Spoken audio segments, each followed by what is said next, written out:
আর কবে নাগাদ ঠিক হবে দেশের আইন শৃঙ্খলা পরিস্থিতি? আজকে রাজধানীর আজিমপুরে বাসায় ঢুকে ডাকাত দল ডাকাতি করার পাশাপাশি ছোট্ট একটা শিশুকেও নিয়ে চলে গেছে তাদের সাথে। শেখ হাসিনা সরকারের পতন ঘটেছে ৩ মাস। তারপর থেকে সারা দেশে এখনো পর্যন্ত আইন শৃঙ্খলা পরিস্থিতি কেন স্বাভাবিক হয়নি? কেন দুধের একটা শিশু তাকে অপহরণ করে নিয়ে গেছে ডাকাত দল? এক এক জায়গায় এক এক ধরনের ঘটনা ঘটছে।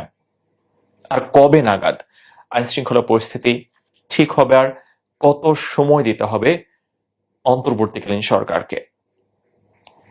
অনেকে এর মধ্যে বলতে শুরু করেছেন, শেখ হাসিনা সরকারের সময়ে হয়তোবা এতটা অনিরাপদ ছিল না জনপদ। বর্তমানে অন্তর্বর্তীকালীন সরকারের সময়ে ৩ মাস পার হয়ে গিয়েছে, ৪ মাস চলছে সরকারের বয়স, এখনো আইন শৃঙ্খলা পরিস্থিতি কেন ঠিক হচ্ছে না? জনমনে এখন বারংবার এই প্রশ্ন ধরা দিচ্ছে। আজকের যে ঘটনা ঘটেছে, এই ঘটনা তো ভয়াবহ রকম, এবং নিকট অতীতে এই ধরনের ঘটনা ঘটেছে কিনা সেটা আসলে বলা যাচ্ছে না। আজকে একটু যে খবরটা সেটা একটু পড়তে চাই।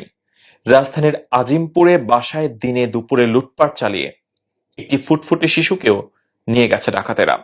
শুক্রবার দুপুরে লালবাগ টাওয়ারের পাশে সরকারি কর্মকর্তা ফারজানার বাসায় এ ঘটনা ঘটে। একজন সরকারি কর্মকর্তার বাসায় ধরনের ঘটনা ঘটছে। ডাকাত দলকে ধরতে মাঠে নেমেছে পুলিশের একাধিক টিমের মধ্যে। ডাকাত দলে একজন নারী ছিলেন, একজন পুরুষ ছিলেন, দুজন পুরুষ ছিলেন।